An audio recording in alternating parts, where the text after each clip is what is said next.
This outspoken travel entrepreneur helped found Orbitz before also co-founding the global travel metasearch site that receives 1.5 billion travel queries a year. An executive who sometimes wears his gym clothes to the office, please welcome co-founder and CEO of Kayak, Steve Hafner. Thanks. Hey. All right, Steve. So a lot of talk these last few days about changes in the funnel, what's going on with the search shop buy experience. So kind of an existential question for you. Why do we need air meta search in 2016? Fares are pretty much the same on airline sites and OTAs, and if I don't already have a favorite travel site or app, I could just Google it. Yeah, I think it's a fair question for an American. But if you look globally, there's lots of low-cost carriers that are not in traditional OTAs. And then even aside from that, there's purchase choice across OTAs and supplier direct. So I think Kayak and others in the space provide a great consumer value prop, which is compare everything and then book where you want. Do you think that consumers understand that proposition? Because we're about 12 years after the founding of Kayak, and every time that I see a meta search ad on TV, it's still explaining the concept. You know, I think consumers are getting it, but in reality, most consumers don't want to invest the time to distinguish between meta search versus an OTA versus Google Flights. They just want to get a complete picture of what's available and have choice on where to book. So, you know, I'm the same way with other categories. I don't want to understand the technology behind it. I just want to get my simple task done. So you said air, the opportunity is better for you overseas than in the US right now? I wouldn't say better. I mean, we make a ton of money in the US, but you know, I think the reality is that overseas there are more airlines flying, more low-cost carriers, more smaller carriers who aren't integrated in the traditional GDS or OTA world that Kayak and others can serve very well. And there was a time when the US carriers were really happy with you, right? You were really helping them grow direct bookings. How are those relationships now? Are they giving you what you want? I don't know if there's anyone from American or United or the other airlines here, but hopefully they're still in love with Kayak because we provide a great service to them and we love doing business with them. Is Google catching up to you in the airspace? Absolutely. You know, I was just getting my makeup done in the back, and I asked the two makeup artists what they used to look for flights, and they both said Google, which was not a great way to come on stage, but an accurate one. So I think Oliver's next in a couple of minutes, but Google's come a long way. They have a pretty good product. It's really fast. It's intuitive. It's uncluttered with ads, which Kayak is a bit guilty of, and it's fun to compete with them. And hotels. So you've had hotels turned on for a while now. And you've pushed it pretty hard. What has uptake been like? Hotels is less than 20% of our query volume. Most people still use this for flights, but it's more than half of our revenues. And I think that's pretty consistent for anyone who's in the air business. You make your money on hotels, and that's why it's so irritating to see someone like Trivago come along and really push aggressively on marketing, talking about hotels. Can you compete with them on the hotel front? Sure, I certainly do. I mean, I wouldn't be the CEO of Kayak if I didn't think we could compete against any of these meta search players. The Trivago guys have done a great job at building a pretty good product and then marketing the hell out of it. And I'm surprised that most people at the conference aren't talking about the Trivago IPO filing because it's a great document to look at, and it's going to be interesting to see how they actually manage that business, how it's going to be valued on the public markets, and how they compete long-term against folks like Kayak and TripAdvisor and others who have a breadth of offering that they don't. So what would it take for you to really win out in the hotel space over a Trivago? I don't perceive Trivago as winning in the hotel space. If you look at their filing, they make $650 million in revenue this year, and they spent $600 million in marketing. So, I think if Kayak wanted that kind of P&L, we could easily have it, right? And we'd get great tickets to the Super Bowl and other places too, because we were spending money.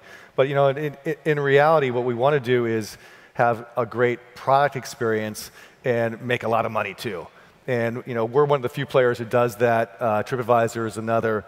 Trivago will be interesting to see how they manage their growth trajectory over time as they pull back on their marketing.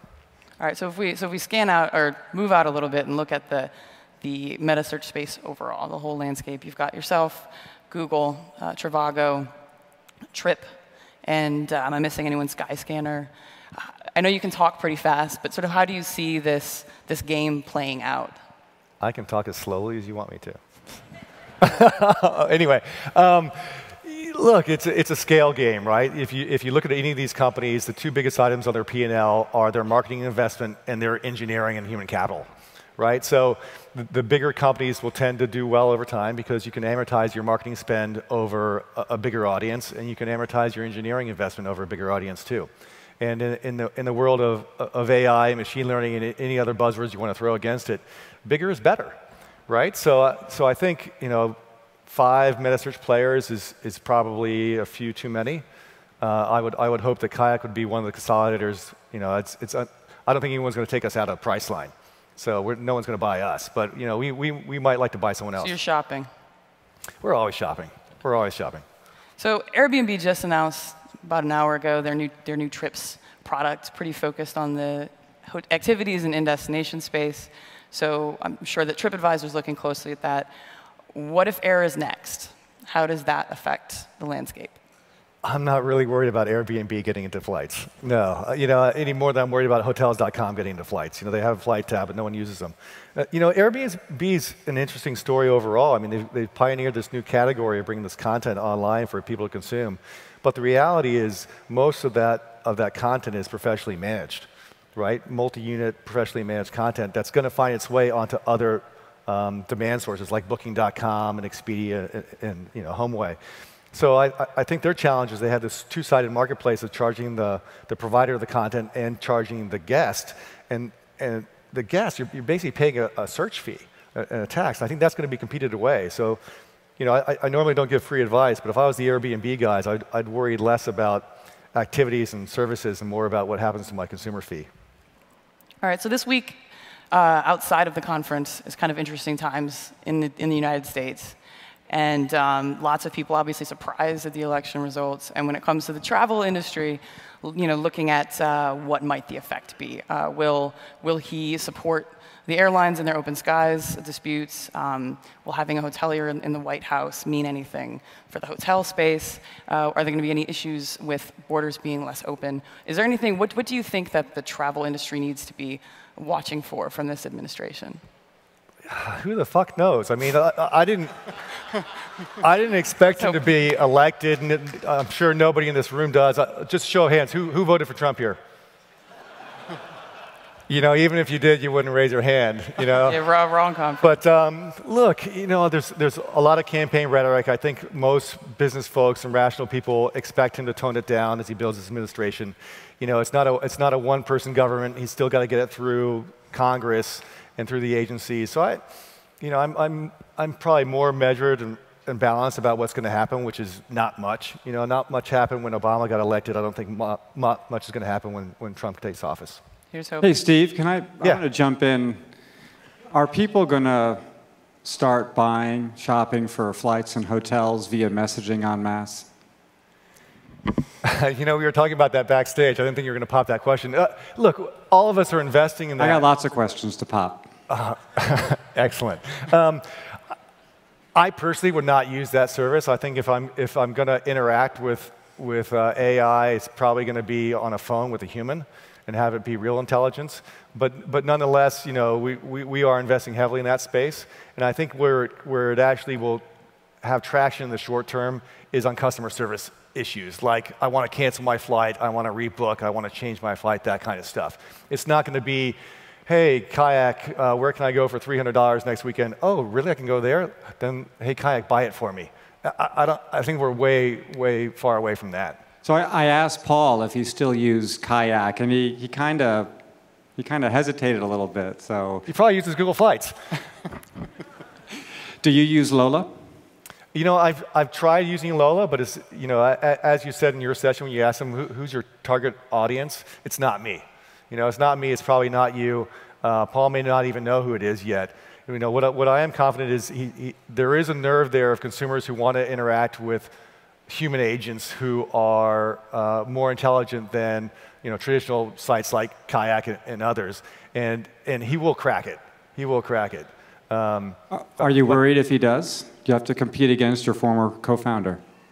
I don't think so. I'm not worried about competing against Paul, and I certainly don't think Paul's worried about competing with me. The pie is big enough for everybody. What I would say is, Paul's going to have one take on it. We'll be inspired by that. If it gets traction, we'll try to do it better. And we're not alone in that. Paul's going to have to compete against, the folks like Expedia and Skyscanner and others. I just threw Skyscanner a bone, by the way. Anyway, go ahead. Any more questions, Doug? Probably. Okay. Maggie, back to you. So speaking of Paul, he backed away just now from blaming you for missing on what could have been Uber before Uber. Did you screw that up? Did you miss your shot at starting Uber? I've screwed up a lot of stuff at Kayak. I don't think that's one of the ones that I would take the blame for. Paul brings that up a bunch of times. I'm like, hey, Paul, you could have invested in Uber many, many times along the way, via the VC funds. All right, so we usually keep it just strictly business at this conference, but this summer, the Wall Street Journal did a Father's Day spread on a few CEOs, including you. So I wanted to talk about some of these photos. I need some help from my friends in the back. So she obviously is adorable. Are you ready for another one? Yeah, I've got one on the way. Another girl, actually, number 6. That's great. That's the first time I'd seen her since she was born. Joke. That's Look how surprised I am. Big girl. So I'm ready for the next one. Who makes you jump higher, Jeff Boyd or this guy? This guy does. And do you wear socks when you do that? Please say yes. I actually am wearing socks. That's an embarrassing photo. Anyway. We're not done. What is this, the Starship Enterprise? What's going on? That's the fuselage conference room at our Stanford location. I had this vision of putting an actual aircraft into our building to make that a conference room. And I was told by the building engineer that we couldn't do that because there was no way to get it actually into the space. So we built it. But that was how many people have been to Schiphol Airport? That way more than voted for Donald Trump, Trump, KLM fuselage that's in there that they have as like a mock meeting space. That was the inspiration for that room. All right, next. How much do you normally drink at lunch? A lot. Too little and not enough. It's funny. This is a local restaurant that I probably go to, every day when I'm in Stanford. And in the Wall Street Journal, they labeled this as Steve having lunch with a Kayak employee. That's actually my cousin Rachel. So our last one, not from the Wall Street Journal. What's Ben Yost? Oh my God. What's Ben Yost thinking in this photo? I don't know. Are you serious? Where did you get that? We had a little fun a couple nights ago. I'm sorry. It's viral. I guess you in the last half hour. Wow. Is this your men's health spread, or when's that coming out? Wow, that's embarrassing. Anyway. All right, we can put something else up. Thanks. Thank you. So you got me on that one, Maggie. Good one. In Singapore last month, you said you were too old to start something new. I'm not sure that your abs agree with that, but you were CEO of a public company once for what, like 5 months? Yeah. Is that something you'd ever want to do again? Being a CEO of a public company is not that big a deal, actually. What's important is being the leader of a company, whether you're private or public. And I really enjoy what I'm doing at Kayak. I am probably too old to start something new, but in reality, we got so much unfinished business at Kayak that why would I want to leave and do something else? What's the unfinished business? We got to get faster. We got to compete against Google Flights. We got to beat the pants off of Trivago and Skyscanner and their ilk. And we just got to get better at the travel management process. Douglas had brought up messaging, and you've got the Facebook bot book by messaging, and I have experimented with a little bit, and some of the natural language processing was pretty good. I couldn't imagine actually doing that to book a flight. What's the plan? What's the prognosis for that? Well, I think you're right. It's early days, and generationally, you're not as old as I am, but you know how to use websites. You're comfortable talking to people on the phone. If you look at my daughters, they're not on either of those two, right? They don't like talking to people, and they don't like going on the websites. So I think there is a role for chatbots and for natural language processing and that kind of stuff and for voice. And we have to invest in that, even though it's a longer-term play. You know, when Kayak debuted our mobile app, and we were one of the first, I didn't think it was a good idea. But I'm glad we invested in it because it was a great idea. What's the timeline, you think, if it's early? Gosh, you know, my opinion on that one doesn't matter. I mean, we could take a show of hands of when you think it's going to happen, and we're all going to be wrong, right? So I think it's going to be a slow adoption. I think the reality is it's going to be another channel for people to engage with brands, and that means that the big players are going to have teams on desktop, mWeb, apps, chat, natural language processing, and small players will have a hard time competing against the big teams. Hey, Steve, can I jump in? Yeah. A question. He's back. I want to bring you back to one of your favorite topics, Google. Right. So you said their share you think is growing. Yep. There's a lot of complaints that they're unfairly promoting some of their services, over their advertisers.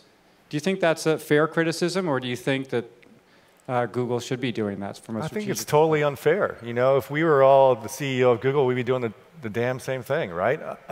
Look, they built a great service. People go use Google. If they want to provide answers to people showing travel intent on Google, they're well within their space to do that. You know, unlike TripAdvisor, we don't rely on a lot of free traffic from Google. We never have. So, when they make changes in their search algorithm, no one from Kayak is going to squeal about it. So, our goal is to make a better product than Google and to advertise that product so people come directly to Kayak. So let Google do what they want to do on their own pages. Do you think your product is better than Google's? You know, it's in some ways it is, in some ways it's not. Where it is better is it's more comprehensive. We show airlines and suppliers that they don't. It's more accurate because we wait for accurate results, but it's not as fast. So it depends what you're in the market for. If you're snacking for travel content, use Kayak or use Google. If you're ready to buy, then it pays off to use Kayak. But you still use ITA software, is that right? ITA software is one of the inputs we use to Kayak. Yeah, we also check directly with the GDSs. We check with the online travel agencies that are scale in each market and with airlines directly. Does that provide any issues that you are kind of relying on some technology that is also owned by a competitor? Not at all. We have a great working relationship with Google on multiple fronts. ITA, we were one of their first customers when I was back in the days at Orbitz, and we were one of their first customers in the metasearch space. That said, our relationship with them is ending this year by our volition. Looks like we've got another question, Chetan. Hi. So my original question was going to be, why hasn't Kayak gotten into package? Because I'm in the hospitality space and leisure. But then I realized on your site that you actually are, if you can find it. Yeah.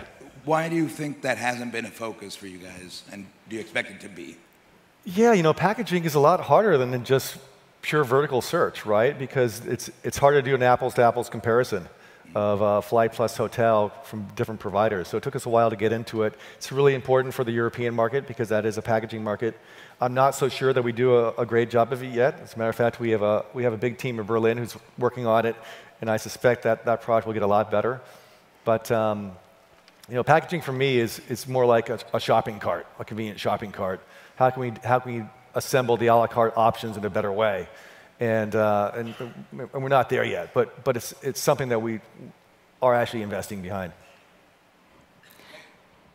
So Instant Book with TripAdvisor, it's definitely gotten off to a bit of a wobbly start, and it's hard to tell how committed they really are to it. What do you think it means if they turn it off?